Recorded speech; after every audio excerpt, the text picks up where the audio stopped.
हमें उम्मीद है होम डिपार्टमेंट से, और हमें उम्मीद है हमारे देश के संविधान से कि संविधान का गलत इस्तेमाल करके जिस तरह महराज मलिक जी को पीएसए लगाकर जेल में भेज दिया गया। मैं आपको बता दूं, थोड़ी सी रोशनी डालना चाहता हूं कि उसी तरह जब हमने कोर्ट का, ऑनेबल कोर्ट का दरवाजा खटखटाया तो ऑनेबल कोर्ट ने 3 हफ्ते का टाइम देकर प्रशासन को, होम डिपार्टमेंट को, और 3 हफ्ते में रिपोर्ट मंगवाई है। और हम ये उम्मीद करते हैं कि संविधान का गलत इस्तेमाल ना करते हुए होम डिपार्टमेंट, डीसी साहब या एलजी साहब का प्रशासन किसी भी दबाव में, किसी के दबाव में, किसी पार्टी के दबाव में आकर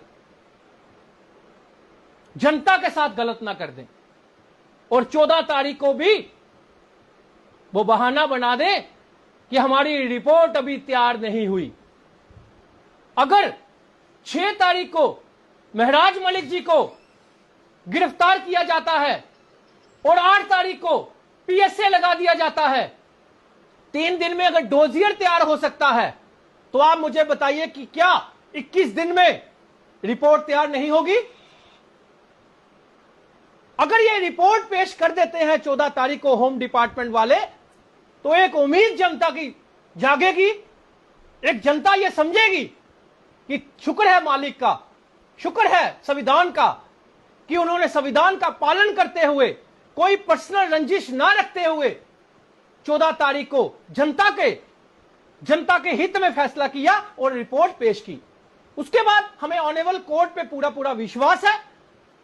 फिर ऑनेबल कोर्ट जाने और उनकी रिपोर्ट जाने, लेकिन हमें उम्मीद है कि 14 तारीख को रिपोर्ट जो है वो पेश की जाएगी अगर संविधान का सही इस्तेमाल किया गया।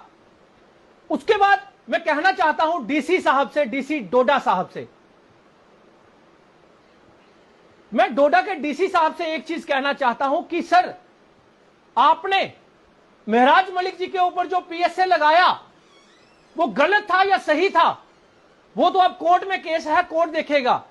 लेकिन मैं एक चीज कहना चाहता हूं डीसी साहब, डोडा के डीसी साहब, अगर डीसी ऑफिस में कोई प्लानिंग नहीं हुई, अगर डीसी ऑफिस में कोई प्लान नहीं बना, तो अभी तक जिन मुलाजिमों ने महराज मलिक जी के खिलाफ डोडा में रोड ब्लॉक किया, प्रोटेस्ट किया, अभी तक वो सस्पेंड क्यों नहीं हुए? ये डीसी साहब के सवालिया निशान है हमारा। अगर डीसी साहब ने कोई प्लान नहीं बनाया, अगर डीसी साहब के ऑफिस में ये मीटिंग नहीं हुई कि महराज मलिक के खिलाफ प्रोटेस्ट कीजिए, माहौल बनाइए ऐसा, तो फिर अभी तक मुलाजिम सस्पेंड क्यों नहीं? क्यों संविधान का गलत इस्तेमाल किया जा रहा है? क्यों संविधान को नहीं माना जा रहा? क्यों एलजी साहब के ऑर्डर को नहीं माना जा रहा? क्यों सुप्रीम कोर्ट की रूलिंग को नहीं माना जा रहा? और हमारे देश का संविधान यह कहता है कि कोई भी पक्का गवर्नमेंट मुलाजिम प्रोटेस्ट नहीं कर सकता। और किसके खिलाफ प्रोटेस्ट? जो सिटिंग एमएलए है, जिसको जनता ने चुना है। अरे उसका कसूर क्या था? उसका कसूर यह था कि वो हॉस्पिटल में जाकर यह बात कहता था, लोगों के काम करिए। वो डाक बंगले में जाकर यह कहता था कि यहां पे पेशेंट के लिए ये डाक बंगला खाली रखिए और वीआईपी को बाहर निकालिए। वो ये कहता था कि लोगों के काम होने चाहिए। वो प्रशासन से यही कहता था कि अपनी ड्यूटी ईमानदारी से निभाइए, क्योंकि आप पब्लिक सर्वेंट हैं। जब पब्लिक सर्वेंट ही सड़कों पे आ जाएगा, जब पब्लिक सर्वेंट ही चुनिंदा एमएलए पे आ जाएगा, तो आप किस बात की सरकारें फिर? तो हमें उम्मीद है कि डीसी साहब कल के कल ही सस्पेंशन लेटर जो है उन लोगों के खिलाफ निकालेंगे, नोटिस निकालेंगे जिन्होंने उस दिन प्रोटेस्ट किया था। नहीं तो हमें कोर्ट का दरवाजा खटखटाना पड़ेगा। हम उन मुलाजिमों को नहीं छोड़ेंगे क्योंकि देश के संविधान के खिलाफ है। तीसरा, हम तीसरी बात यह कहना चाहते हैं एनसी गवर्नमेंट से, अगर जम्मू कश्मीर में कोई सरकार चल रही है जिसको हम सरकार समझते हैं, तो हमें उम्मीद है ऑनेबल सीएम साहब से कि सीएम साहब इसमें कोई भी राजनीति नहीं चलेंगे। सीएम साहब कोई भी किसी भी तरह का गलत इस्तेमाल नहीं करेंगे और वो असेंबली में एक रेजोल्यूशन पास करेंगे और पीएसए को रिवोक करेंगे। और तीसरा, जो उमर साहब ने, ऑनरेबल सीएम साहब ने इलेक्शन से पहले वादे किए थे कि जब मेरी सरकार आएगी मेजॉरिटी में, मैं जम्मू कश्मीर से पीएसए को खत्म कर दूंगा, तो वो वादा अपना पूरा करेंगे। और ऑनरेबल सीएम साहब से एक और उम्मीद है, जिस तरह कल राठौर साहब ने यूएनटी न्यूज चैनल में फोन करके उन्होंने ये बात कही कि हम खुद चाहते हैं, मैं स्पीकर खुद चाहता हूं कि वो महराज मलिक जी जो है वो असेंबली में बैठे।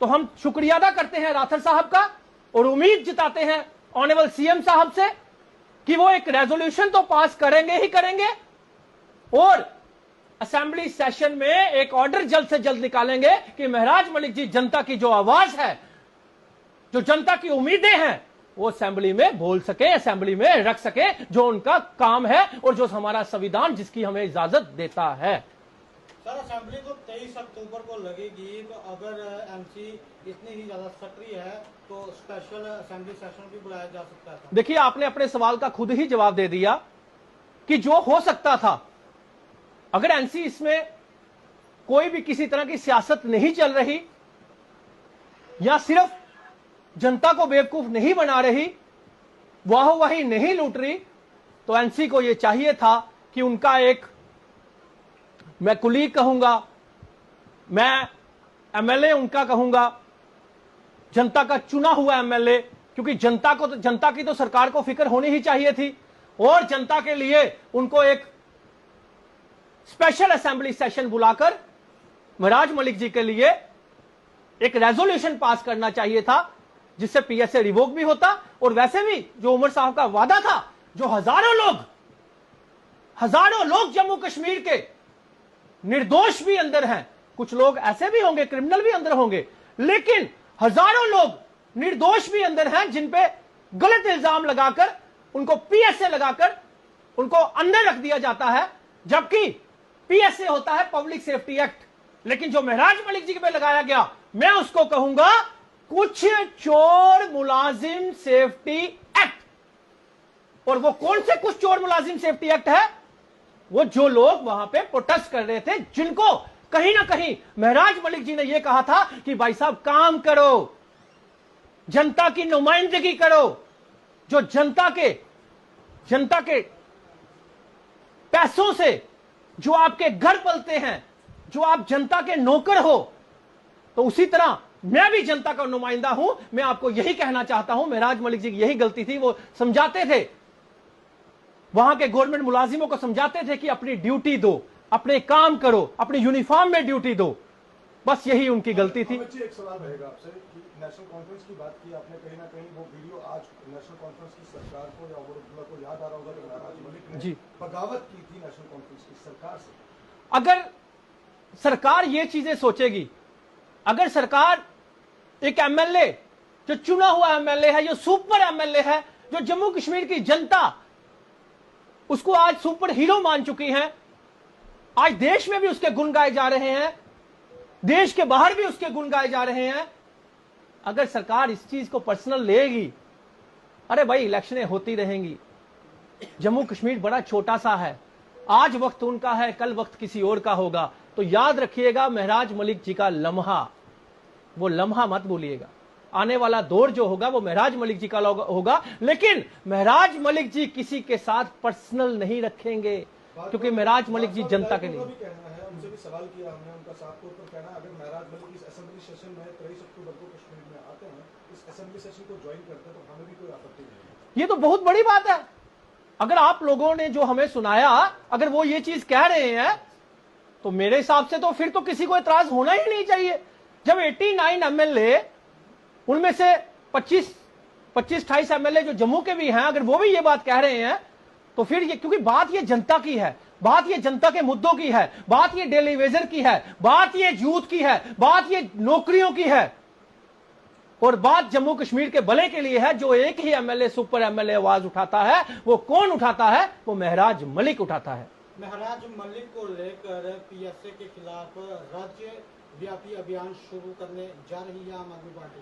देखिए, बहुत जल्द हमारा सिग्नेचर कैंपेन, क्योंकि हम लोग पीसफुल लोग हैं, हमारी पार्टी जो है वो पीसफुल काम करने वाली पार्टी है, हम लोग दंगों पे विश्वास नहीं करते।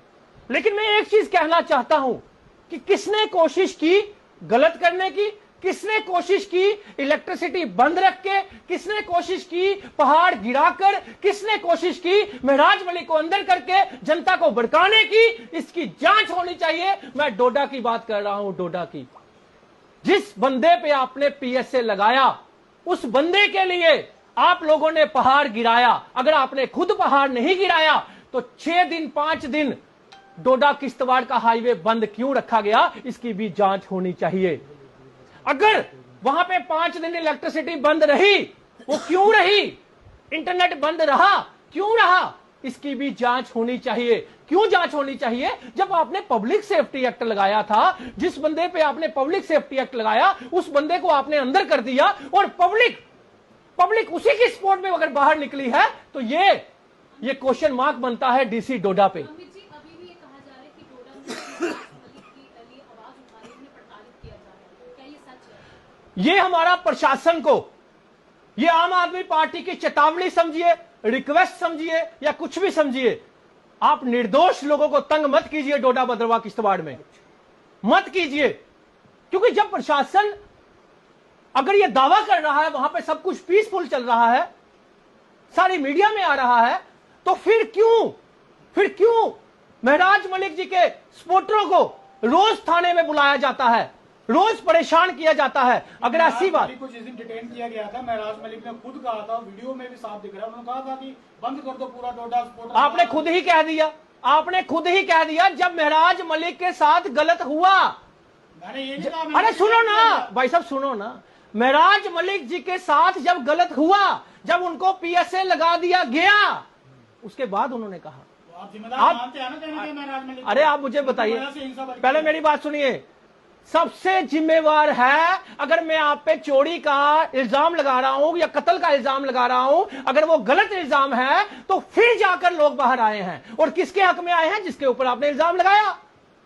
आपने जिसके ऊपर इल्जाम लगाया, तो इसका भड़कना का या उसका जिम्मेवार कौन है? जिसने पीएसए लगाया, वो जिम्मेवार है।